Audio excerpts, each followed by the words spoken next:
in the wild was something really special, where you were able to get a really stronger appreciation for what they are and how unique they are, not only from other turtles, but from each other, the other species within the genus. Yep. You know, anyway, we're talking about map turtles. I love it. So I think for me, being able to, like, you read about it and you say, okay, there are map turtles in this river, and then there's map turtles in this river, and then there's map turtles in this river. And for years, I didn't realize that there were broad-headed species, narrow-headed species that live sympatrically in the same river. And I always knew, obviously, that different rivers and their tributaries meant different species for map turtles generally.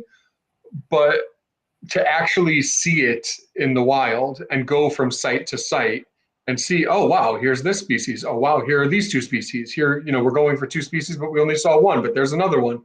And I think by the end of that trip, we were at, like, I can't remember if we got 8 or 9 map turtle species, but basically half or a little more than half. And Chris Drake is here. Hi, Chris. Chris put us on, gosh, how many of those, Chris? Three of the map turtle species, because we saw Kegel's maps and Mississippi maps, and also the not the yellow bots, the ring maps. All 3 of those were actually hooked up by Chris Drake. So Chris, I owe you one for sure, my friend. Thanks for tuning in too. Anyway, how cool is that? Map turtles are the coolest. They are. Dueling Chris's. Hey, Chris. I know, Chris and Chris. And Chris. Let me change my name to Chris so I fit in. It was a very popular name in the 70s and 80s. Why are you going to age everybody? Oh. I aged myself too, I guess. So I have an interesting fact here. Oh, yeah. Chris Hagen from the Turtles Survival Alliance, who spelled his name wrong. He does. Him and I have the same exact birthday, so we were born the same day, same year. Oh my gosh! Wow, in the 90s too, Steve. Not the 70s or 80s. Okay, they were born in the 90s. Get it right. Come on. Cameron says afternoon. It's been dark here for like 3 hours, Cam. Yeah. Let's not. He's in Arizona though. He's in Arizona. They don't have daylight savings time, and he's out west. So anyway, yeah. Good afternoon. I had dinner 4 hours ago. Good afternoon. Time change. It's funny. Yeah. Anyway, this is exciting. Steve, are you ready with the roll-in? I want to go. Let's do it. I'm ready whenever you are. Let's.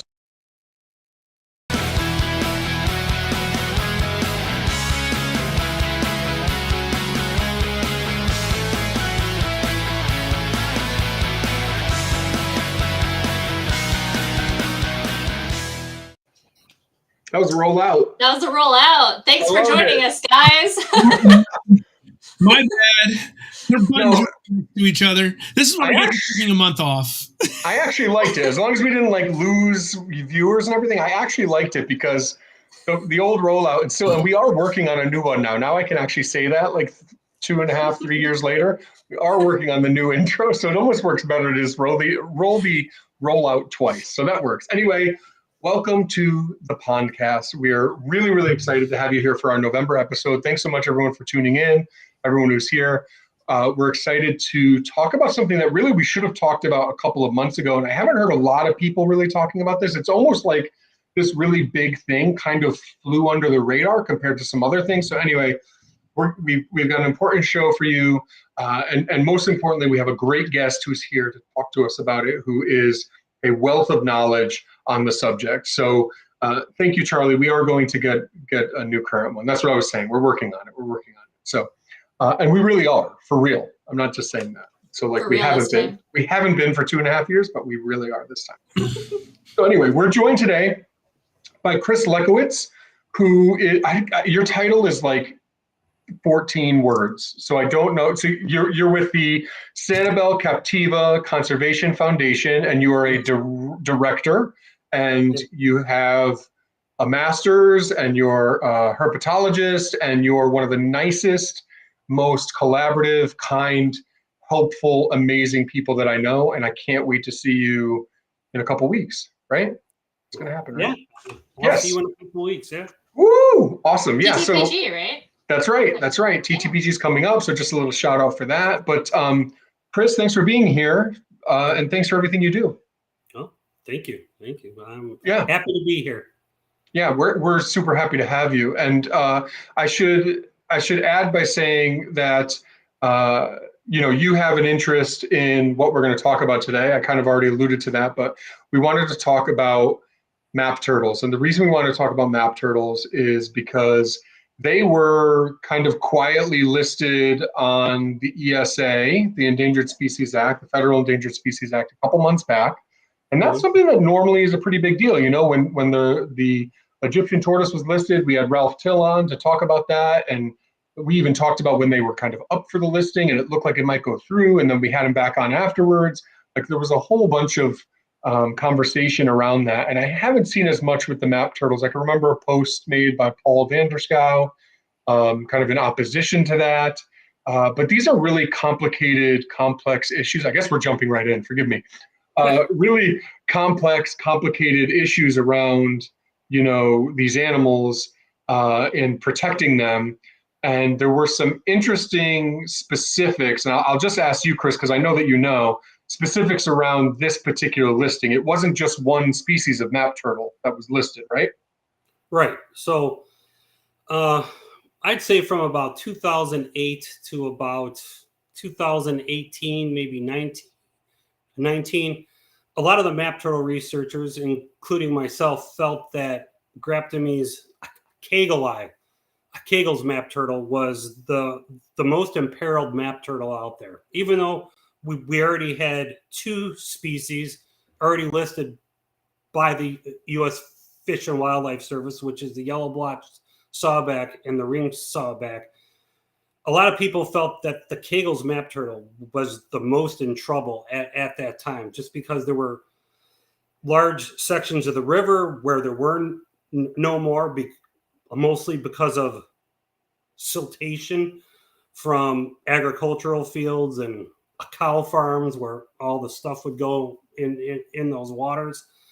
And one of the tributaries that's hooked onto that river basically had almost none that we knew of. So we were really worried about that at the time. And that was likely going to be the next one listed. But then people started looking at these broadheads, mostly Peter Lindemann and Will Selman, a few other people, and they saw that the Pearl River map turtle was being seen in much less densities than it was previously. Now, unfortunately, there isn't a lot of baseline data before the 1990s, so we don't know exactly what those populations were prior to that.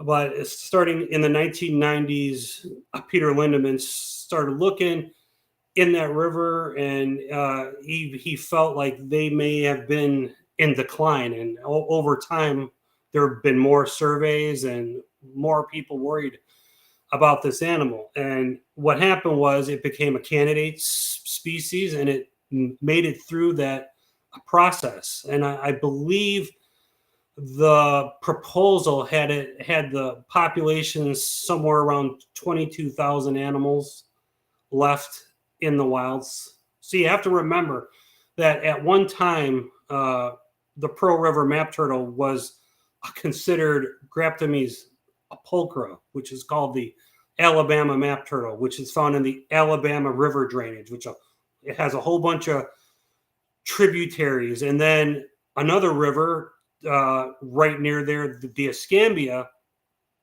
River, also had Graptomys pulchra, which ended up to be split out as Graptomys ernsti. And then the Pearl River and the Pascagoula River in Mississippi were considered pulchra, and then they were pulled out of that. So the populations basically were dissected into smaller parts. And if you take the Pearl River by itself, which was the only place where it was known from, those are pretty low numbers, which caused this to happen. And what we found out over the last like half century or more, like we thought a lot of these map turtles were endemic to one river drainage. Like if you look at any of those books, it'll show like the Barber's map turtle is endemic to the Apalachicola River. The yellow blotch map turtle is endemic to the Pascagoula. With more and more researchers out there, and more specifically, researchers looking even closer, they found out that some of these map turtles that we thought were endemic in one river system are actually in multiple. So, like a Barber's map turtle was only known from the Apalachicola and the Chipola River, which are connected by this little waterway.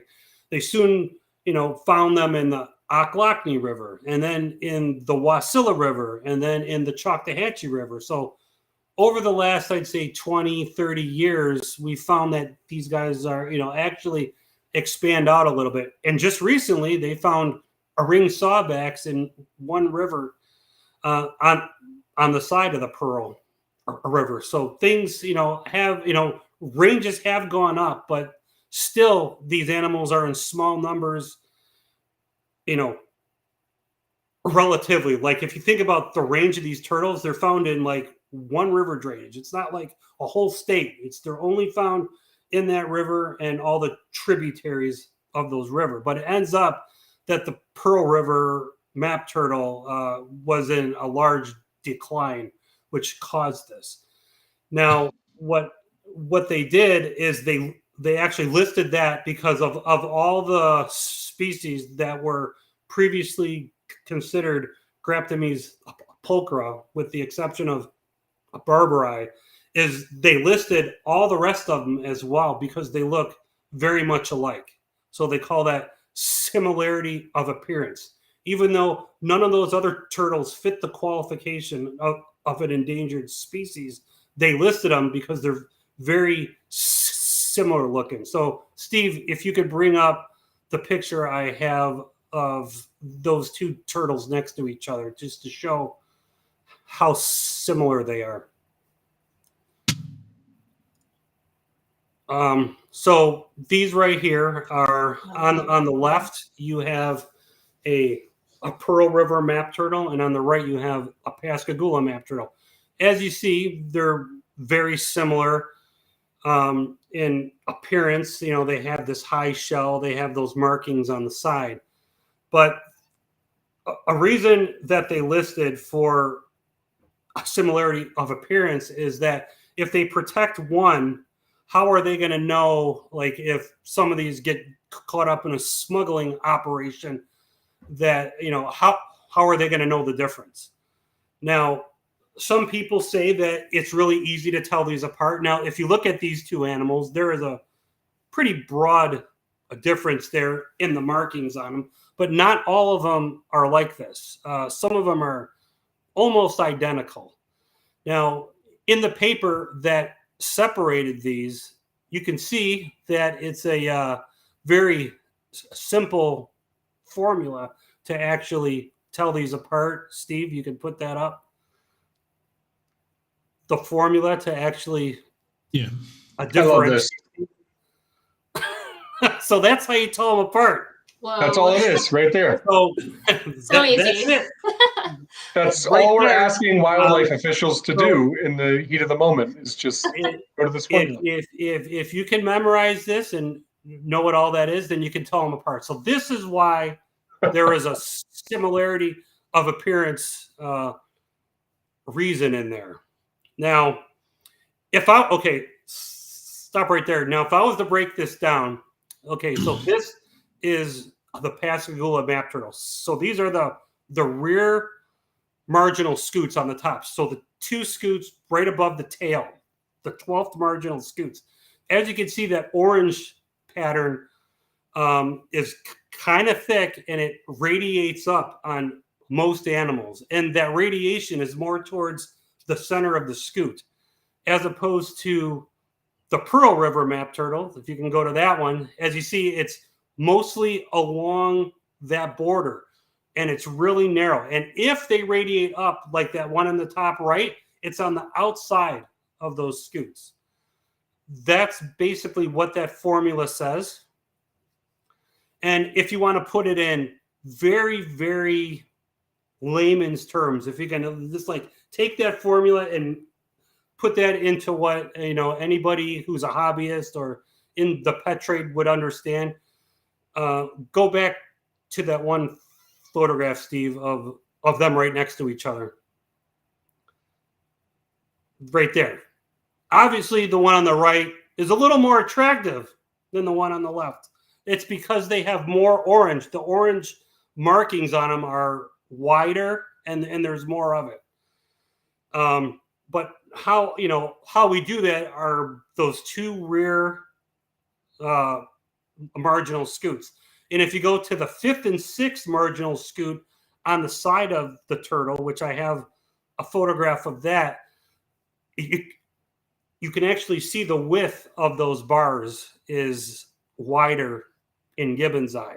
And if you look inside of those bars, if you can zoom up at all, it looks like there's small circles in between. I call that a ghosting, where there's smaller circles in between there, where the Pearl River map turtle on the left does not have that. Now, at this time, Josh Ennin, Jeff Lechowicz, and a few other people, I was involved a little bit because I was doing this same thing on the Escambia River because I was working on Ernstine. They found out that you can it's only accurate to maybe 80 to 90% of animals. There are some that are very hard to distinguish. So there are some animals that you can't really make a judgment by looking at it because they might have the trait of one and they might have a trait of another one.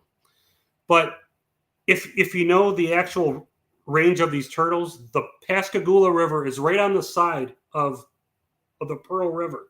And at one time, when sea levels were lower, those rivers were very likely hooked together at some point. That was probably two species in there. And as the water went up, those two rivers got separated. And that explains why these two animals look very much alike. But from being isolated, there's been changes. Now, with the two broadhead species in that river, gibbon's eye and pearlensis, as far as their genes, they're more differentiated than the two sympatric species that are with them. So in the Pascagoula, you have the Pascagoula map turtle, that wide-headed map turtle, and you got yellow blotch, that narrow-headed map turtle. And in the west here, you have the Pearl River map turtle and the ring sawback. The ring sawback and the yellow blotch, to most people, look a little bit different. The ring sawbacks have the big circles on them, and the yellow blotches have those big yellow blotches.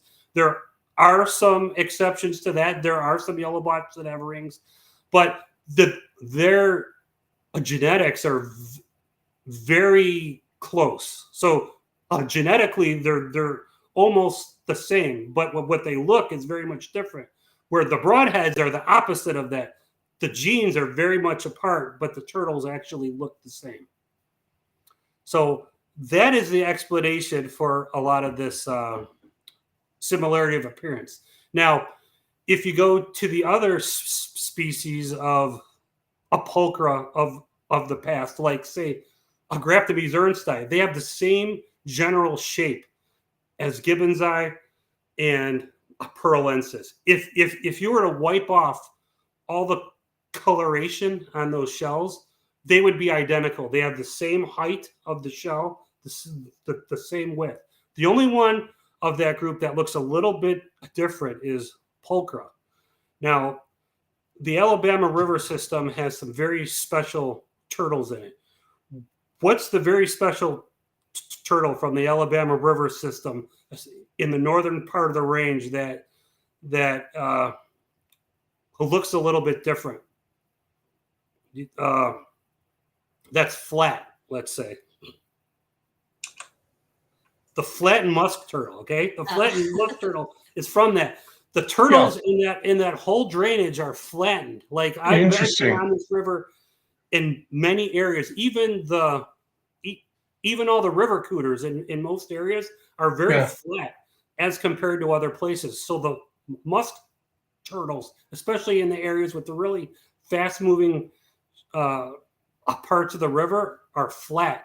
So Graptomys pulchra has a flatter appearance. So even if you were to take all the markings off of that turtle and you held them up right next to each other, you would see that pulchra has a lower profile because of the faster water. It's not very advantageous to have a high shell in water that's fast. Now, depending on where you're at in the river, that shell height can be higher, but it's still not as high as the other places.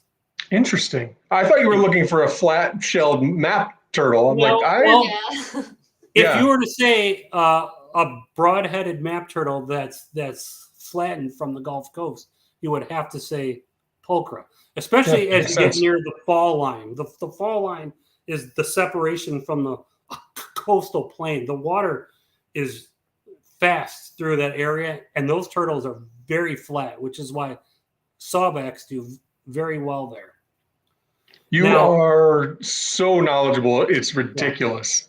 Now, Steve, you just steal all your information from Chris. I know. Yeah. Sometimes. I got one more. So please keep it going. As many as you want. Yeah. So Graptomys barbari is part of this listing too. And if you were to scrub all the pattern off, that one has a very different shell than the others. But to a lay person, they might all look the same. To a turtle person, if they saw that, they would see that it actually looks different. But you have to understand what they're worried about is law enforcement, and like the people who are at the gates, for those turtles to go out of the country, they have to be able to look in a box and be able to see what that is. And without proper training, and it would take some really good training on some of these animals, it would be very hard for them. So that is why they did that. But another reason is if you look at all these drainages, the Pearl River, the Pascagoula, the Alabama River system, you have a narrowhead and a broadhead. Those animals in those rivers are basically occupying the same niche. So by protecting one, you're protecting them all. But the bad part about this is the similarity of appearance does not include critical habitat. So the only thing that the similarity of appearance does for those other 4 map turtles is it stops you from selling them over state lines if you breed them, or from taking them out of the wild. It's just a hands off. That's the extent of what that listing does for those 4. Pearl River gets the full gamut of what an endangered animal gets. Can you tell us a little bit about what that means, what that full gamut is? Because I think a lot of times people, especially our viewership and everything, and it's not to their fault. Or we have a lot of, dare I say the word, hobbyists. I don't personally love that word, but keepers who are very much against this. They feel like it's lazy, and that the people that are enforcing the laws should be better.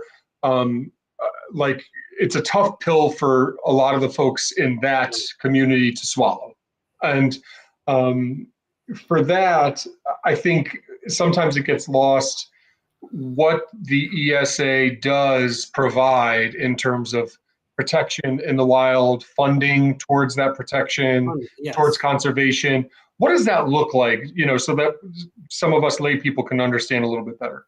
Yes. So when an animal is listed by the Endangered Species Act, it gets all types of protections. Like, it gets a management plan where every 5 years, every 10 years, they have to go over their species survival plan and make sure that it's working. Like, if you want to apply for certain grants, it's only covered, there's certain grants that only work for animals that are actually listed as an endangered species and have a critical habitat status. It also can help maintain those rivers. Like, a big problem on the Pearl River right now is that they're trying to make another dam, and dams are just bad for these map turtles.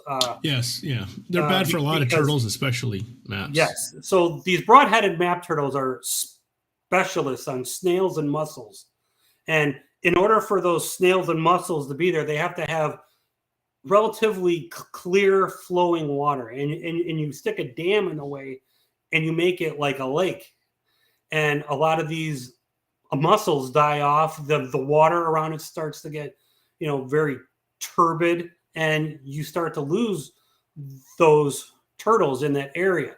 So if you list something by the Endangered Species Act, that's another blockade in the way of possibly stopping that dam or taking some other route to maybe have the dam but still allow those animals to survive in the area. It's just another obstacle. So remember, the purpose of them listing this is not to stop people from having them. They want to try to save this animal. That's their job. There's a lot of passionate people that work on these animals all the time. They spend months away from their family doing surveys because they love this animal. And, by adding it to the Federal Endangered Species Act, it just gives them more tools to protect them. Now, as an unfortunate side effect, for those people that captive breed things, that sell things out of state, it stops that. So that's just another part of it. It's not meant for that. If you look at all the reasons for why it was listed, illegal collection for the pet trade is in there, but it's not one of the top things. It's in there. There is some illegal collection for sure, and but they had to do what they had to do because they just see this animal going downhill, and it was not to keep it out of the hands of people. I'm sure there are some people, in higher ups that just don't want people having them, but the purpose of this is not to keep people from having them. I think there may have been some misidentification and things like that, but over the years in my little brain, just watching the classifieds and everything is like a hawk, like I do. Of the broadheads, I've seen all of them for sale at different times. Yes. I feel like I've seen Pearl River maps more than the other 4 broadheads. Maybe I'm missing one, but I feel like I've seen them more than Ernsti, more than Pulchra, more than Gibbon's Eye, more than Barbers. Like, am I wrong on that? Would you guys both agree? You are correct. There was obviously a few people collecting some and selling them, but there's also people who breed them. There are multiple people who breed Pearlensis. It's not tons of people, but there are people that do it. Ernsti have been known by many people to be a difficult species to keep. So you don't see a lot of captive bred individuals of that. Pulchra has been protected in Alabama for as long as I can remember. So there's not many legal ones out there. Barber's map turtle was actually open in Florida until 2009. You were able to have 2 per person. So there are people with Barber's maps, but they take a long time to mature. You're talking about a generation of 14 years, 15 years for females. Yeah. You could take 14 to 16 years for a female to mature. So unfortunately, if people are taking the large females out of the wild, which should never ever happen, that's an ethical issue there. Adults should never come out of the wild, especially of these broadheads. It's just, they try to convert them to Missouri food. And, these animals are used to eating mussels and all this, and a lot of those die. Not that they all die. So you don't see a lot of people with those because a lot of people don't want to invest that long to raise them up if they get hatchlings. But there are people out there who actually breed this stuff. It's just in very low numbers. But Pearl Rivers seem to be the most bred out there, actually for the most at-risk map turtle, that might be a good thing. But my question and, too was you know, about I which think- ones do you see coming out the most? Sorry, Steve. Which ones do you see pulled out the most? Because I think we've had our chance at Pull Rivers. Just again, this is just my personal opinion, and it doesn't reflect the Turtle Room or the Pondcast or anything. But the animals were taken out of the wild, and they were being sold for affordable prices. And if people weren't able to, like, we had our window, and now it's time to protect the species. Is my own personal thought on that. But go ahead, Steve. So the combination of these two things are in my mind entirely 100% related. The lack of them in the wild and the amount of them in the pet trade. The Pearl River, in the chunk of it in Louisiana, was the last place closed for the collection of broadhead map turtles across all 5 species, across all the states they're in. And so as a result, and during this time, pearls and gibbonsy were still considered a single species at this time, right? And so people were pulling that species, but out of specifically the Pearl River drainage, not the Pascagoula River drainage, and specifically the part of it in Louisiana that was still open to capture. And so as a result, pearls ended up with the most being produced because they were the easiest ones to take out of the wild and begin from something other than a hatchling as well. And so all of that's most likely related because they were taken out more, and therefore there are more of them in captivity, especially when you compare pearlensis and gibbonsy. Gibbonsy is more populous in the wild because Mississippi acted before Louisiana did. But in captivity, then it's basically the reverse. There's not a whole lot of gibbonsy, but you definitely see pearls around. Yes. That's true. That's true. So you don't see a lot of these out there. There are people who have them, though. There are people who breed them, so it's in low numbers. So if they sell them, it has to be in-state. As you have probably seen, a lot of animals that are protected by the Endangered Species Act are being gifted around the country. That's becoming a more and more popular thing because people have these. They don't really have an outlet to sell them anymore in their state because there's a limited amount of people who want them, and they still want to produce them, so they get them into other states, which you can do by using the rules of the U.S. Fish and Wildlife Service. You can gift animals over state lines as long as there's no commerce and no trade.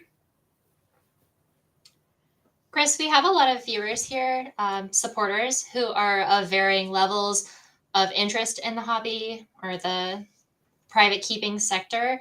So a question for me, and also maybe my mom who doesn't know about ESA and is listening right now. Hi, Mom. Will the ESA listing affect breeders at all? So like maybe would it make them be discouraged from breeding? Do you know if it affects them at all? Yes. Okay. So what I saw, so this thing took effect August 13th of this year. So right before that, if you looked in the classifieds, you saw a whole bunch of these broadheads being sold. And those did not come out of the wild at that point. It was because there are people that just don't want to mess with a federal species. They don't want to have to deal with it. They don't want to have to be limited to only selling offspring in state. So a lot of those turtles changed hands before then.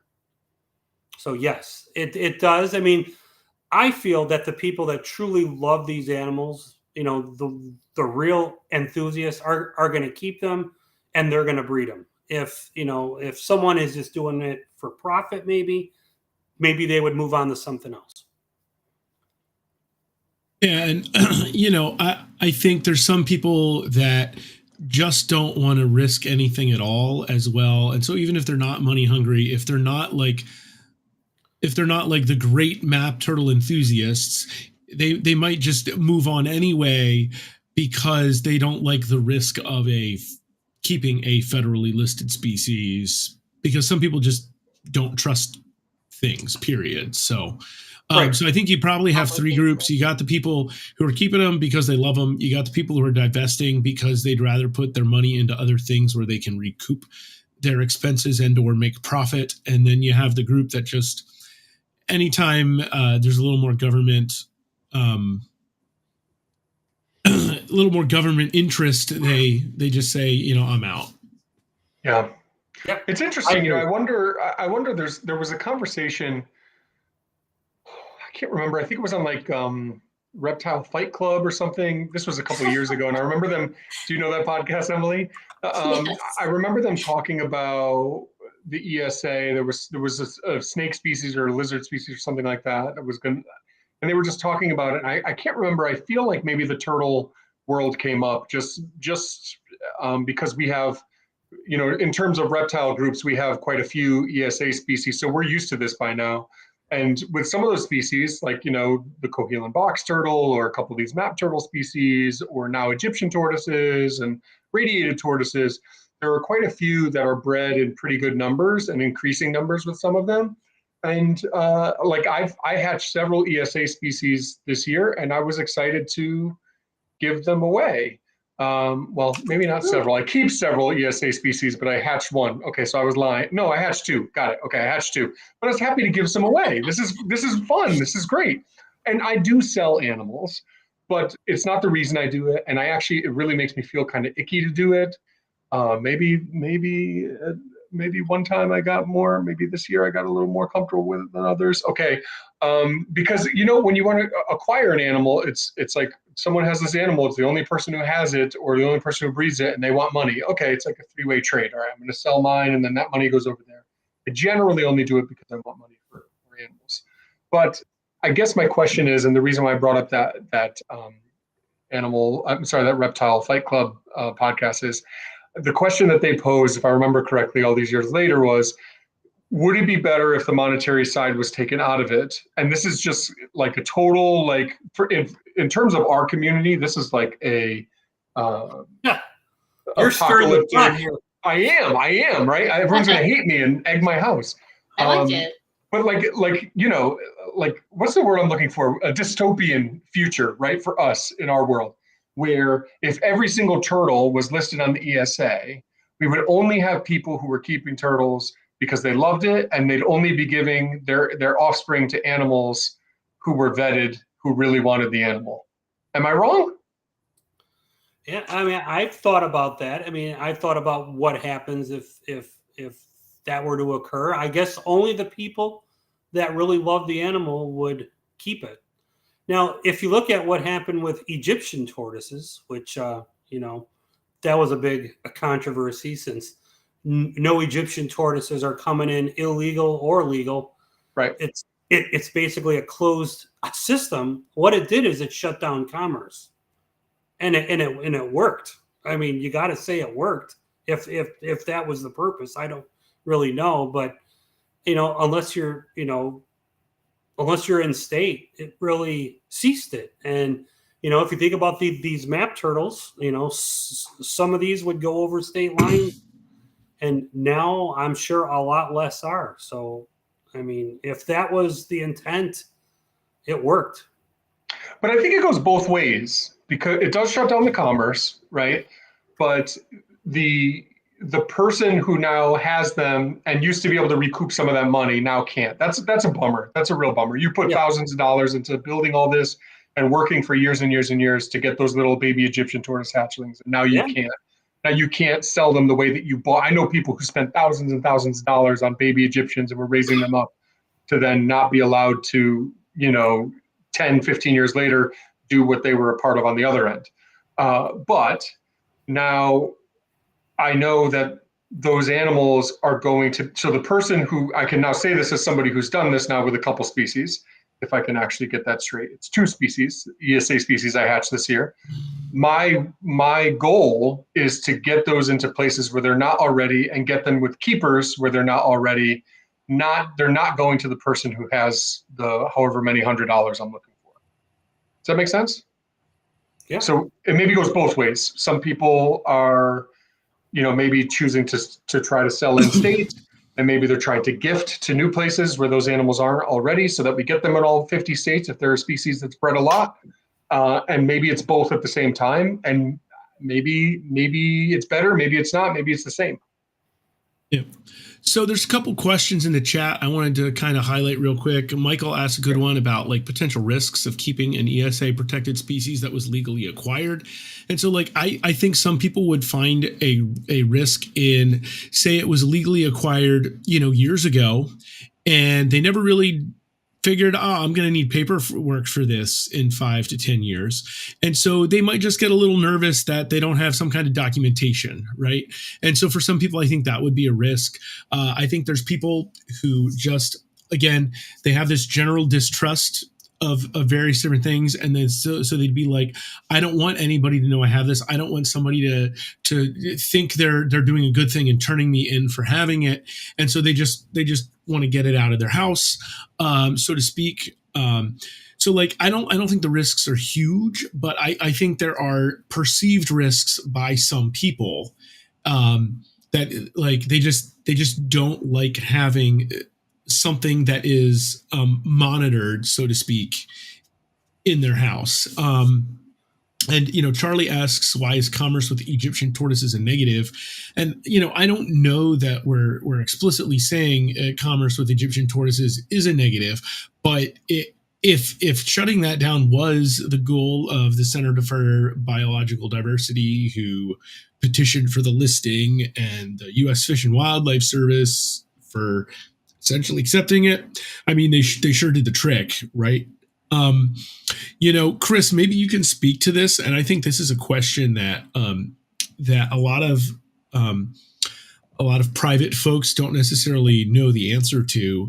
Is so we talked a little bit about the extra protections that a native United States species gets from being placed on the list.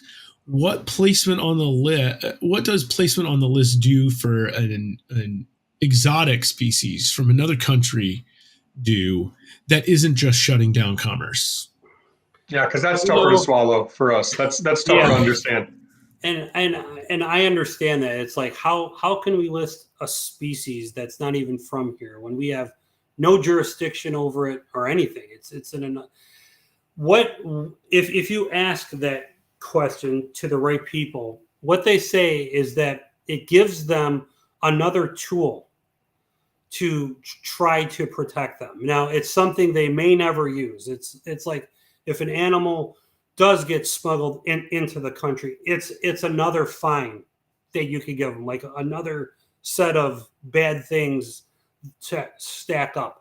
A lot of times, it likely doesn't get used, but a lot of this is from, there are some groups out there, some that get lawyers to sue the Fish and Wildlife Service to list animals. And a lot of times the Fish and Wildlife Service is put under pressure to list certain things if they fit the criteria, even if they're not found in the United States. But if you ask them directly, like why, and they say, well, it's just another tool that we can use, like CITES. Right. And the it's another tool language is kind of vague. Like, yes, it's vague. So are there any concrete things, like does it allow the Fish and Wildlife Service to put some money towards conservation efforts of the Egyptian tortoise? Yes, or because it's an international species, is that off the table as well? No, they can put money towards that stuff. Sure. Okay. Yeah. I think that's the tough part with this is like, I think it is like we're this isn't big business or something like that. Like we're talking about a few Egyptian tortoises, but it's disheartening because with that one, and I think this is why the map one went so idly by in comparison to the Egyptian, because that one is really, it doesn't pass the smell test for a lot of people. Like they're not imported. Yeah. They're being bred in large numbers, particularly in the private sector, not in institutions basically at all. We're talking like 50 to 100 times as many hatchlings being produced in the private sector as, zoos and aquaria. So that's a really tough pill to swallow. I keep saying that. I'm sorry. It's like my phrase for the day. The map turtles, really just the tough part is that similarity and appearance piece, which you help us understand a little bit better. Yeah. But I think, the ESA, we want to take down the bad guys. We want to put them away. And it really, really stinks to, here's one thing I'll say. I have been given or offered every single ESA turtle species, with the exception of the bog turtle and the every American species, I suppose. There's a couple exotics I haven't, but for almost all of them in my time with turtles. Okay. So I guess my thought here is, I don't know how many people I'm going to piss off today, but these are just my thoughts. So they're just like opinions and thoughts that are popping in my head. So humble brags. My point is that because there was a time where I just wanted anyone to give me the time of day and like sell me a baby Blandings turtle or like sell me a European pond turtle. I swear to God.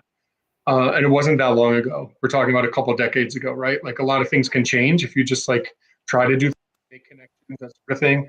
The people who do breed these species are looking for people to give offspring to. Now that doesn't mean it's going to happen for you next week. So don't like slide in their DMs and start demanding the animals.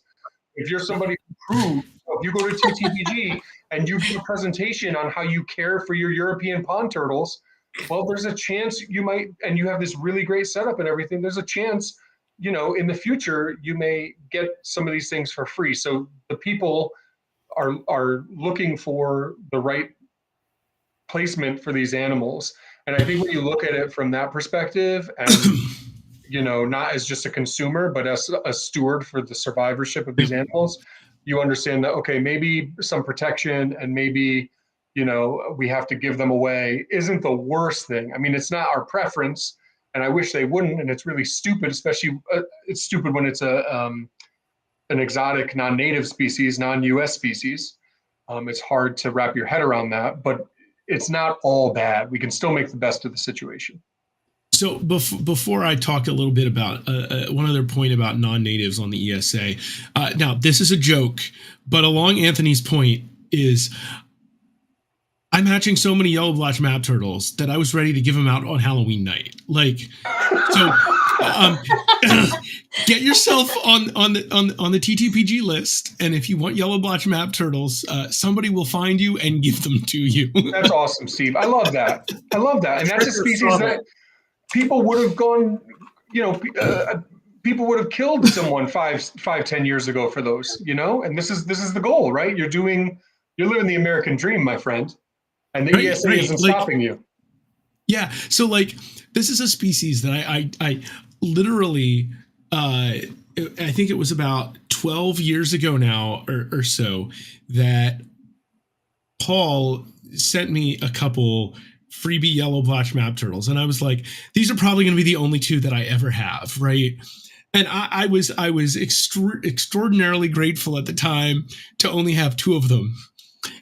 At this point, only 12 years later, I've hatched 60 of them. Yeah. In a couple of years. And in just a couple of years. But the number of juveniles, subadults, and adults that I've cared for at one time or another is probably 25. There are 15 of them in the house now, plus all the hatchlings. And then I've sent subadults and adults out to, I don't know how many different people at this point. Anthony has some, I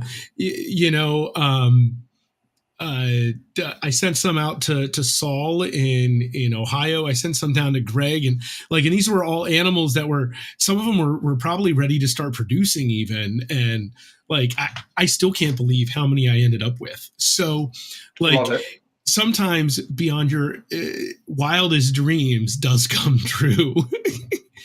so just as Anthony was saying, like, do your stuff, do it well, and get involved with some things, and people will come out of the woodwork to give you turtles. And I want to say, So can I just say one thing? See, I really just want to say this disclaimer, just so everyone knows. Like, I worked so hard to write this, to get a whole bunch of groups together in opposition of the Egyptian tortoise listing, and probably wrote the most complete letter in opposition of that listing, and even made sure to go to Reptiles magazine to let anyone who would listen know, or anyone who would read that. I mean, it's not like it was 20 years ago, but it's still, it has a different audience. And like, anyone who we can get this word out to, right, to try to oppose that. So it may sound like we're like okay with it, or that we're even in support of it. The truth is, and this is really an important takeaway, and one of the things that we wanted to discuss with all four of us here, and especially Chris, is that these things are really multifaceted and complicated, and you have to make the best of it. But we're not saying we're for it or against it. It's just pros and cons. There are really crappy parts of this, and if the spider tortoise is next, you better believe I'm going to be fighting that, because I don't think it makes sense. I think the cons outweigh the pros with the non-natives. But when it's a map turtle and they're really, really rare, I mean, it's what can you do? I mean, we have less of a leg to stand on there. I personally feel like that's just my opinion, but I'll continue to fight ESA listings, as they come. I just wanted to throw that out there, because I don't want, if anyone's listening, they're like, oh, these guys they don't even care about the ESA, or even worse, they're all for the ESA. I don't even know that that's worse necessarily. It's just complicated. That's all. Yeah. Well, but I think a lot of people would not be against the ESA if they allowed captive breeding to go across state lines. I don't think hardly anybody would be against it. That's the Correct. only reason really why people are against it, is because they can't get their animals over state lines. And the problem is that there's a distrust, on both sides of the fence here. Well said.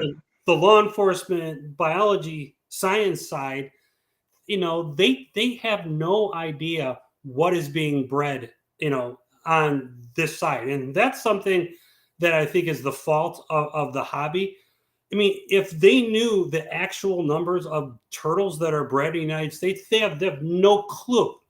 Like, I was going through people in Florida, just adding up, thinking how many spotted turtles are produced in Florida.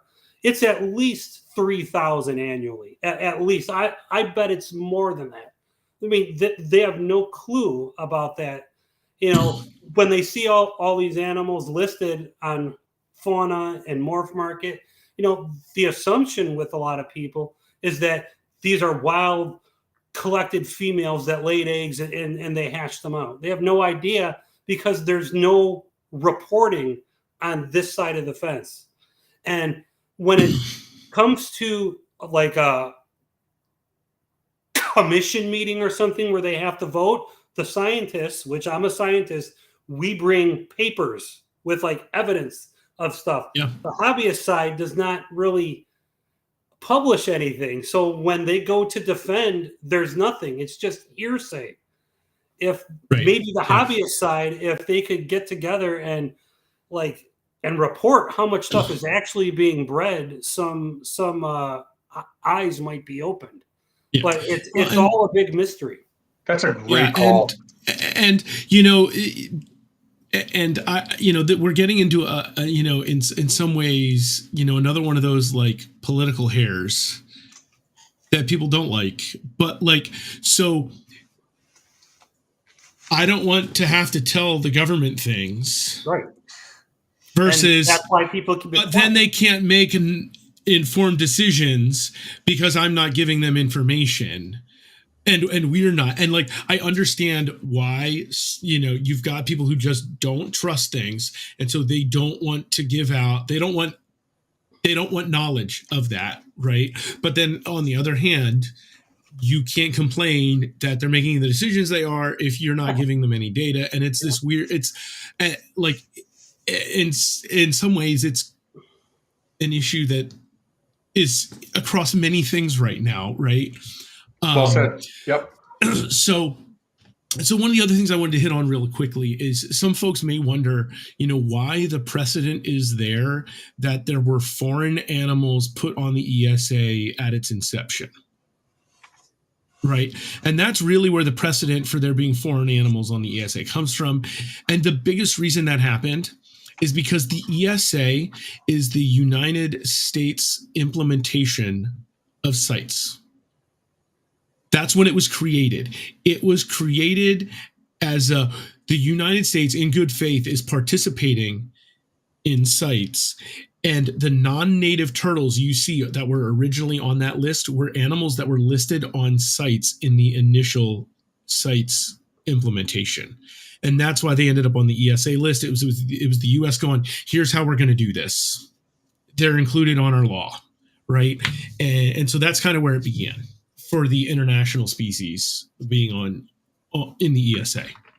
Why are you calling this CITES? Are you trying to confuse everybody? Who else calls it CITES? Does somebody really cool call it that? And then you decide? It's right? Yeah. I don't know. Steve, I've always Steve said generally CITES. knows how to say things. Like if he's, it's an acronym. There's really no correct pronunciation. I didn't even know what he was talking about. I was like, CITES? I think he meant CITES. Thank you. Before this goes sideways, I just don't want to go too far off of the massive mic drop that you just made, that point you made, for Chris, right? So you're saying when it comes to this legislation, the scientists showed up, but the private sector didn't. You guys had your T's crossed and your I's dotted. You had paperwork to support what you were trying to support. Yeah. Push. You're making rules based on evidence. And if you give them none, they're just going to make, they're going to make their decision on it. Bingo. I know a lot of people want to hide in the dark, and I understand, but it's going to hurt in the long run. So not that this has anything to do with the pet trade, which it's a very minor thing, but there's 14 map turtle species. 7 of them are now a federal species. So half of them, I would expect Kegels to go next, but that's just, the trend that we have, because not all these rivers are. Is Pseudomus gorzugi on the ESA yet? No. I'd put them in the within the next 10 to 20 year list as well, based on some information I have. I got to see them in the wild too. Oh, I love them so much. Wait, no, hang on. Wasn't done with my point. Anthony and Steve, I guess too, because you're both private keepers. To your knowledge, is there anyone in the private sector, whether it's an organization or an individual person, who is collecting data from the whole private sector as a collective? Can I just add one piece on that? Because I want to make sure people know this. When I talked about creating that, I feel like this is like a political debate. Make sure you get out and vote tomorrow. So like, I have something I need to share there. When I mentioned that Egyptian tortoise that opposition, which was really a collaboration between the TTPG, the Turtle Room, and the Tampa Turtle and Tortoise Society, which is Ralph Till's outfit, we came together to bring data. And there were 16 breeders that produced something like 500 hatchlings over the course of 3 years, compared to the AZA, because that was one of the things they say is, well, the zoos can do it. Well, the zoos aren't doing it. They produce like 3, and the private sector's produced 500 in the last 3 years. And actually, with those 16 breeders, and one of the largest breeders would not share, but we shared for them anyway because we knew what they. I didn't use names, and then they came to me after the fact, after they were already listed, to say, okay, I want to share now. Well, guess what? It's too late. So that goes exactly to Chris's point. And we try, and one of the things that's disheartening is like, we did that, and then how do you do that before they're up for listing? Like they're up for listing and they're saying, hey, we're listening to you. And then we give them that exact information. And then they say, oh yeah, but we kind of already were going to do this. So it's not really enough. It doesn't matter. Yeah. So that's the game that we're playing too. I don't know that we have to figure out, but we're not set up to do this. It took a lot of work to do that. And to my knowledge, I don't know of anyone else that's ever put anything like that together in opposition of something like this. Right. I think there's a few considerations here. Like, so the TTPG does try to collect data from their members, like what did you hatch this year, and at the end of each year, they kind of be like, hey, our members did X, Y, Z, A, B, C, etc. And then you have keepers like those of us here who keep a lot of data. I could look back really quickly and tell you exactly how many of each species I had hatched within a given year or even over a time period. But there's a lot of folks who are very much the opposite of that, where they pull the eggs, they stick them in the incubator, they hatch, they sell them, whatever, and they probably couldn't recall exactly how many it was, because it's just not part of their process, right? And so, like, there's all sorts of different levels of things happening. We have that database app that I wish more people were using. That'd be a way to have some of that data, possibly, if people were keeping information in a combined place. So, Well, I think So that what you're saying, sometimes. oh, sorry. No, go ahead. I said, so what you're saying, Steve, is that the breeders need to get organized.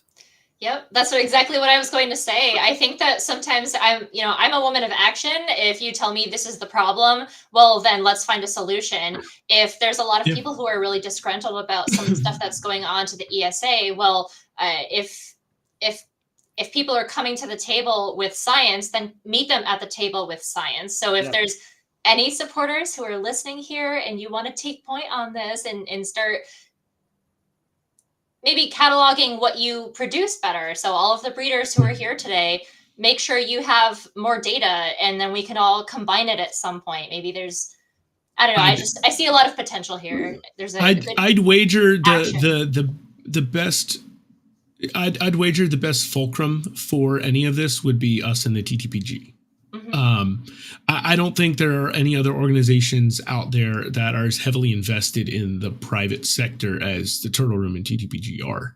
The TTPG, because of their explicit mission, the Turtle Room, as much because of our background and some of the other things that we're getting into, on our animal husbandry side. But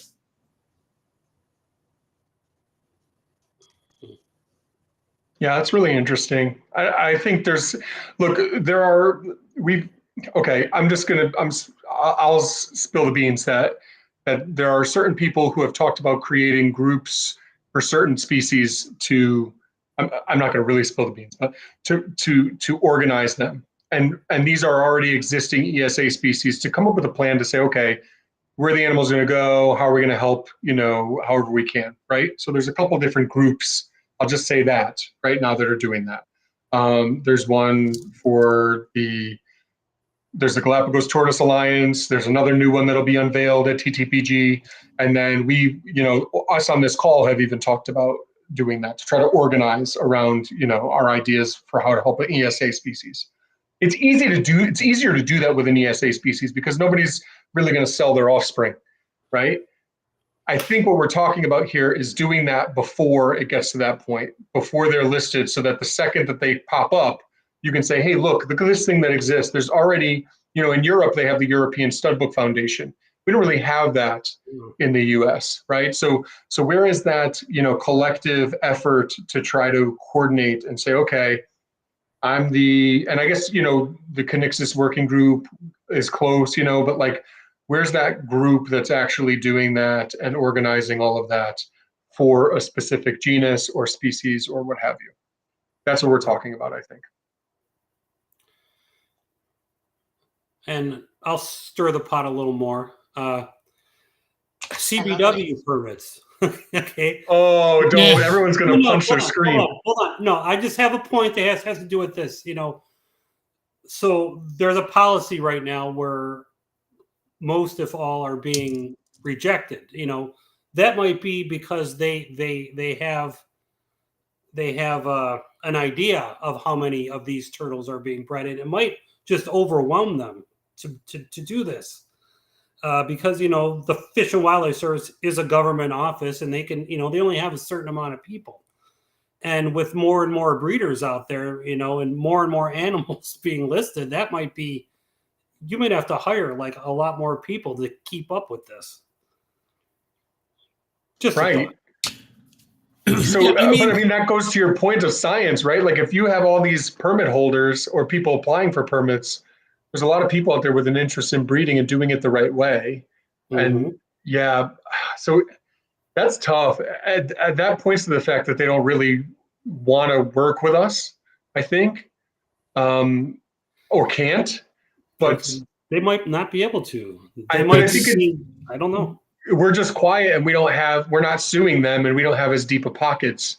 So we can't say, we can't fight the good fight and get them to stop. So I still think it's worth, like, I look back on what I did, what we did, the group of people who put together that thing in opposition of the Egyptians.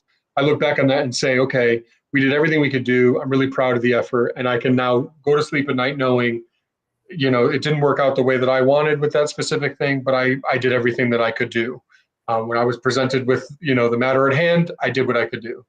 And I guess now we're having that conversation right now. We're saying, okay, we need to do it more and keep doing it, but maybe we need to do it even earlier next time.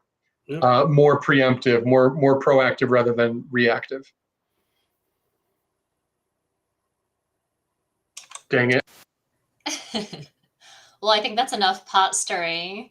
We have up on the page here our calendar, our 2025 calendar is out. It is available. Everyone, if you don't have it already, please go out and get it. We have a little QR code on the screen. You can go ahead and scan it and order it right there. We have a few more announcements that we wanted to point out. There's a book coming out soon. Anthony's book. Woo! Anthony, do you want to talk briefly about it? We just have a few more minutes. Oh man, I'm dying. Two books really. So for anyone who's at TTBG later this month, I can't believe it's this month. That's so exciting. You're going to see the most incredible, largest book on keeping and breeding freshwater turtles ever written. I cannot wait for people to see that. It is a complete monster. We're talking about like large format, like 550 pages. It's insane. The book that Emily is talking about, though, is one that we were kind of chatting about when we came on the air. The reason why I have more of a connection than ever to map turtles and probably to Chris Lechowicz as well.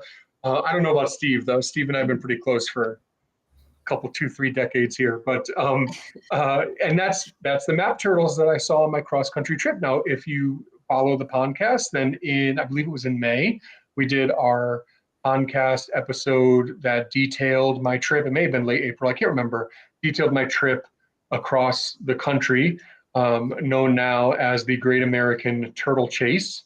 Yes, and Greg is here. Greg, thank you, Greg and Carl. A conversation with Greg, Carl, our friend Allegra, and Charlie Moorcroft via text is what actually set up the idea for this trip.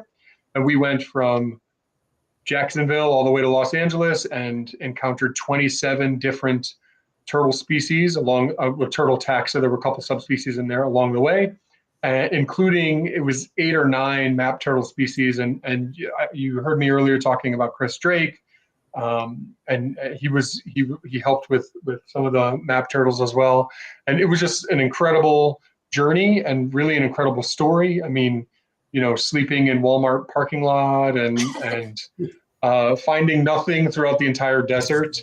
Something interesting I learned. Did you know that the distance from the coast to Texas is the same distance as it goes across, as it is going across Texas, and then also from Texas to Los Angeles? It's like very even thirds. It's like 13 hours, 13 hours, 13 hours for a total of 39 hours across the coast.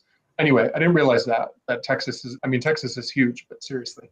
Anyway, you're a Texas friend. Your state is really big and at times can be very boring, as in April in the desert. So anyway, check it out. It's available. The Great American Turtle Chase is available on Amazon. All you have to do is search my name. I'm the only Anthony Perleone in the world. And if you do that, you'll find it's available. The Kindle version, the ebook version is available. And then it comes out on December 1st. And you can you can then order paperback, and there's not a hardcover, but I might make a hardcover by the time it comes out. I don't know if I want to or not. Anyway, that's happening. And then I also just want to add, aside from the books, thanks everyone so much for your support. I think you're really going to love these books. Totally different things. It's weird that they're coming out at the same time because the book with Russ took several years. The Great American Turtle Chase only took about 6 months from, beginning to write to laying it out and getting it on Amazon and all that sort of stuff. Anyway, we talked about the calendar, Emily. Our partner organization is the Sanibel Captiva Conservation Foundation. Okay, I got it. I was going to get it. All you got to say is SCCF. You got excited. Yeah, SCCF. That's easier. SCCF. That's easier. So we do try to pick a different partner every single year, and we're really, really excited about that. And the calendar has some amazing photographs in it. And, if you're out there, you want to support, please, please do. Thank you. Thanks for letting me just go off on a tangent. I appreciate y'all. Are both of your books available on Amazon? No, the big book is not available to be seen or anything until TTPG. The plan, this is coming down to the wire. The plan is for people to be able to see and touch it at TTPG, but we're probably not going to have enough to sell them to everybody.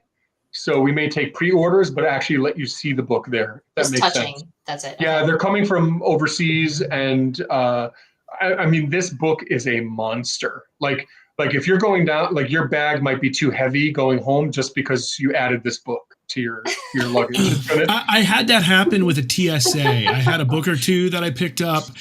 I had to rearrange the two bags I was checking because one of them was now over 50 pounds. And so I just had to kind of rearrange stuff there as I was like checking in at the airport after a TSA conference. So it does happen.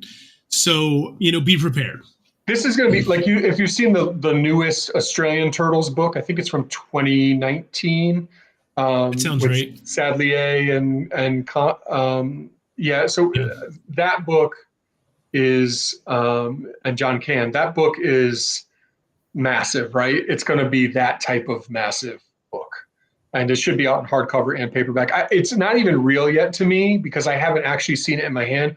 Like I've seen proofs of the other new book, and that's a process I've been through before. This book with Russ that'll be available at TTPG is unlike anything I've ever been a part of in my life. And I read that original book until it was like falling apart. I read it in the bathroom. I read it in my bedroom. I read it on camping trips and like during family events when I could sneak away. Like I read that book until it was falling apart. So now to have the new version, and it is a total rewrite, but to have the new version of that book actually coming to fruition, it's like it's not real yet. It's like before I got married, it's like, yeah, I'm getting married. I know what that means. But like until you actually experience it, it's like, this is just crazy. It's like it doesn't feel real yet. Anyway, it's a big deal. That's all I'm going to say for me. And maybe you'll like it. It's going to be good though. You're getting Venmo'd right now for first dibs on the book. Oh my gosh. I don't even know what book he's talking about. I know. There's too many books. I know. Who the heck knew? Be writing books. Yeah. All right. Well, we'll see everyone at TTPG in just a few weeks, November 20th to the 22nd. Yeah, it's going to be awesome. The field trip is at the Arizona Tortoise Compound with our good friends Andrew. If you're there, Janine. you'll get some Turtle Room swag. Oh, look at you! If you're at the field trip, I never got any of those coasters. I don't think. I'm gonna get some. I have one. Or whatever else is there. I know. I saw it in your office. I wasn't jealous. Don't worry.